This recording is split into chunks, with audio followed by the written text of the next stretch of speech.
Think in decades, not days. When you can separate the outcome from the activity, you can focus on what needs to get done every day. That's what I mean when I say fall in love with the process, not the outcome, and do that for decades, not just days. When you shift from outcome focus to activity focus, your mental well-being, your confidence, your enthusiasm will remain the same regardless of your outcome, because you're committed to the doing, and you're only committed to what you can control, which is the activity. Now, I know that you've heard the thought, commit to activity, not to outcome. Commit to being the person who produces the outcome you want, but be committed to the activity. Now, we have to be reminded of what we know, more than we need to be taught something novel. Fall in love with the process, not the outcome. Be committed to the activity, not the outcome, and do that for decades, not just days. Hey, let's work this out. Write 25 to 30 words to this direction question. What becomes possible when you shift your focus to the day-to-day activities that your outcome requires and remain committed to doing that work daily for decades? Now listen carefully. What becomes possible when you shift your focus to the day-to-day activities that your outcome requires and remain committed to doing the work daily for decades? 25 to 30 words. Begin.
Well done.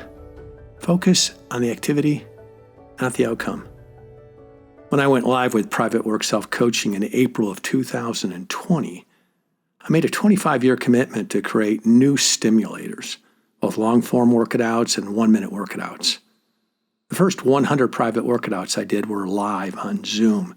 Each one took me about 3 or 4 hours to write and to research and rewrite and then record. I got committed to learning how to do it, how to find my unique voice, listening very carefully to how my work was impacting others. After about 10 months of doing live Zoom workouts, I started all over again, pre-recording the audios in my studio and then giving them to my amazing videographer team, and they would create world-class video graphics for each video. Then my team of writers and editors took the audio copy and produced remarkable show notes for each video. Along the way, we created the systems and the processes to turn PrivateWork Self-Coaching into a world-class content creation machine. At the time of this recording, I've created 203 long-form workouts, each one 1 hour in length, and 500 one-minute workouts, each one about 7 to 10 minutes in length. Today we have 251 private workouts on the platform. I've written and published a guidebook called PrivateWork Self-Coaching, The Art, Science, Cultivating Insightfulness. You can get a copy at Amazon. The commitment to creating valuable, insightful direction questions every day automatically revealed the habits, the routines, and the rituals I needed to develop to constantly learn and grow and share my inner journey with you. Now I have a goal of 1 million people subscribing to PrivateWork Self-Coaching, but what I focus on is being the type of person who is creating the kind of value that 1 million people a day would turn towards for guidance in developing their internal resourcefulness. So I say all that to tell you that I've fallen in love with the process and not the outcome. I'm Joe Stump, your guide by your side, and this is a 1-minute private workout. Have an amazing and fascinating day, thinking in decades, not days.